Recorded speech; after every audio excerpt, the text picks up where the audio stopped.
am Shravana, working in Shankara Cancer Hospital and Research Center as a nursing manager. Now I am going to explain about the tube feeding. Tube feeding delivers liquid nutrition through a flexible tube. The tubes goes through nose or directly to the stomach or small intestine. Tube feeding provides enteral nutrition and sufficient liquids to the body. Now I am going to explain how to give RT feeding in home setup. This is the articles. We have to arrange all articles before starting feeding. Water for flushing, feeds, napkin or tissue paper, syringe for provide.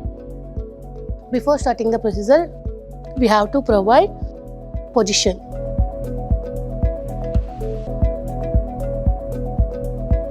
Flat position, we should not give feed. There is the chance of aspiration. Then before starting the feed, we have to hand wash. Then remove all ornaments like watch, bangles. Fix the syringe. Then clamp the tube. First we have to flush the tube with plain water.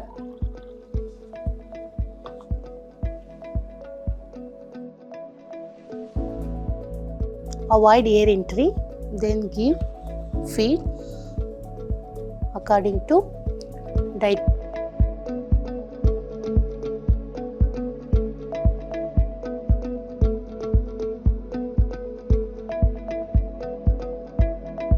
After completing the feed, again we have to flush the tube with warm water. After completing, take one bowl, remove the syringe, close, then tube should be in upright position. After completing the feed, patient position should be this position only, minimum 30 minutes. It is avoiding of the aspiration. There are types of tube feeding: nasogastric tube, jejunostomy, gastrostomy. Nasogastric tube means the tube goes through the nose directly into the stomach. Gastrostomy means there is the opening, the tube goes into stomach. Jejunostomy means tube goes into the second part of the intestine. So overall requires feeding tube. So overall not able to chew or swallow, and overall in head and neck cancers, otherwise any oral injuries, head and neck injuries, overall is unconscious like coma, and overall suffering from the neurological disorders like stroke or paralysis. And then what are all the benefits in the tube feeding?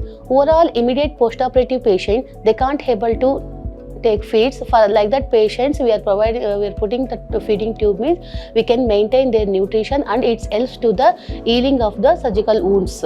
And there are some complications also is there, like infections or leakages in stomach contents at the site of tube insertion area, persistent gastrointestinal complications like diarrhea, nausea and vomiting, and aspiration pneumonia. Before starting the feedings, we have to maintain the cleanliness. Before starting the feeding, we have to wash our hands and clean what are all the articles we are using, we have to keep it in clean. Then we have to provide the proper position, head side elevation up to 45 degree, and then we have to clean the tube, giving the flush. Before and after feeding, we have to give flush with the warm water. It is clear the tube and blockages. Then we have to give the feeds or medications according to doctors and dietitians advice. That what are all the formula protein powders and all we are giving, that should be given dietitians. Otherwise patients are getting complications like diarrhea, constipation or vomiting. So now we need to discuss about how to avoid the complications.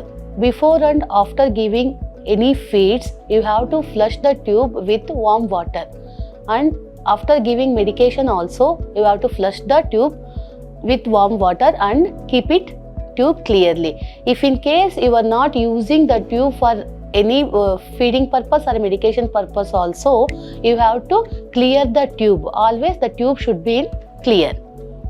Then you have to maintain the when you have to maintain that tube changing also as a recommended.